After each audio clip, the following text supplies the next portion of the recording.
नमस्कार। आज हम योग के विषय में बात करते हैं।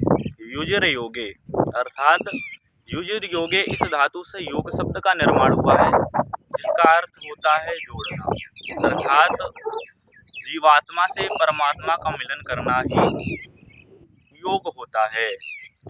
योग में 8 अंग होते हैं, 8 अंग होते हैं, जिसमें यम, नियम, आसन, प्राणायाम, प्रत्याहार, धारणा, ध्यान, समाधि इति अष्टांगानि सन्ति। ये 8 अंग होते हैं। इन 8 अंगों में प्रमुख साधन क्या है? यम क्या होता है? नियम क्या होता है? आसन क्या होता है? प्राणायाम क्या होता है? प्रत्याहार क्या होता है?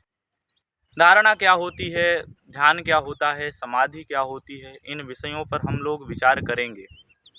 देखिए, यह हमारा नया चैनल है। यदि आप योग से संबंधित जानकारी प्राप्त करना चाहते हैं तो हमें लाइक करें, सब्सक्राइब करें, शेयर करें, ताकि हमारे नए वीडियो आप तक पहुंच सके। देखिए, यम क्या होता है? अहिंसा सत्यमस्तेयम ब्रह्मचर्य परिग्रह इति यमाः। अहिंसा अहिंसा क्या होती है? तो किसी भी जीव पर दया की भावना करना अहिंसा की वृत्ति होती है। यदि हमारे मन पर अहिंसा व्याप्त है, अहिंसा आप्त है, अहिंसा प्रतिष्ठित है, तो निश्चित ही हम यम के एक सीढ़ी चढ़ गए। अर्थात यम जो होता है अष्टांगों में, उसकी एक सीढ़ी चढ़ गए। जैसे बताया गया है, अहिंसा प्रतिष्ठायाम तत्सन्निधो वैर त्यागः। अहिंसा में प्रतिष्ठित होकर लोग वैर को त्याग देते हैं। तो आइए जानते हैं। तो यम, अहिंसा, सत्य। जो यम की साधना करना चाहते हैं तो उन्हें सर्वप्रथम पहला गुण विकसित करना होगा, अहिंसा।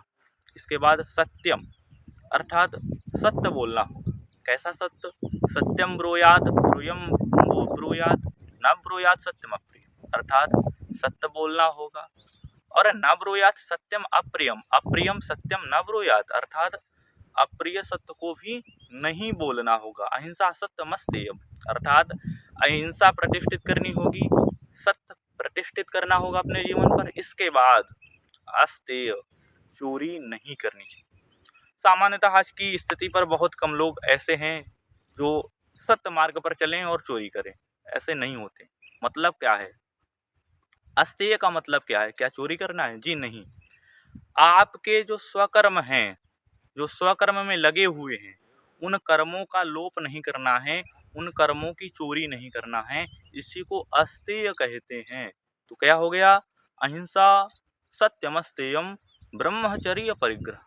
ब्रह्मचर्य का पालन करना है। तो ब्रह्मचर्य का अर्थ क्या होता है?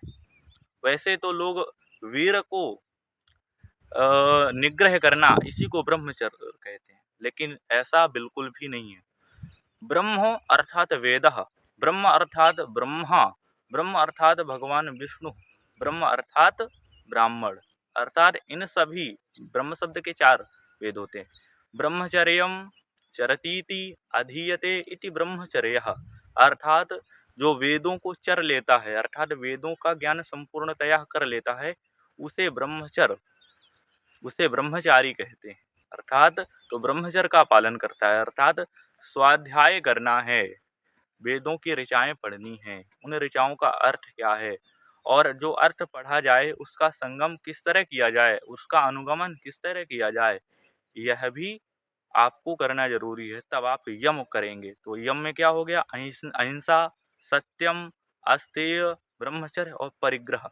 अपरिग्रह अर्थात आपको परिग्रह नहीं करना है। आप अपने जीवन पर जो कुछ भी प्राप्त किए हैं उसका परिग्रह नहीं करना है, उसको बांटना है। तो यह यम है। इसी कड़ी में हम यम, नियम, आसन, प्राणायाम, प्रत्याहार, धारणा, ध्यान, समाधि इन विषयों पर चर्चा करेंगे। और फिर समाधि में जब चर्चा करेंगे तब एक सूत्र बताएंगे आपको, तदा द्रष्टुः स्वरूपे अवस्थानम, अर्थात उस परमात्मा द्रष्टुः स्वस्वरूपे अवस्थानम कथम भविष्यति, कैसे करें, इसका भी हम लोग आगे चल के विचार करेंगे। तो आप यम को जानें और अपने जीवन पर यम अर्थात यम की जो जितनी क्रियाएं हैं उनको स्थापित करें। इसके बाद हम नियम पर विचार करेंगे फिर योग मार्ग के क्या नियम होते हैं।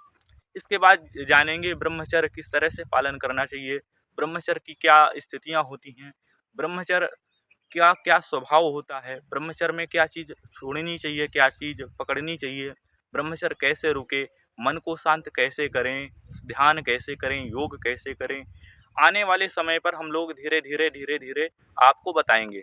तो सर्वप्रथम आप यम का अभ्यास करिए। यदि आप यम का अभ्यास नहीं करेंगे तो निश्चित ही आप नियम में नहीं जा सकते। यम पहली सीढ़ी चढ़ेंगे तब ना दूसरी सीढ़ी चढ़ पाएंगे।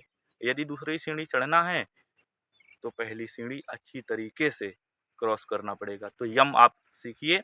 तब तक हम लोग मिलते हैं। आप लोग लाइक करें, सब्सक्राइब करें, शेयर करें ताकि और लोग भी लाभान्वित हो सकें। धन्यवाद।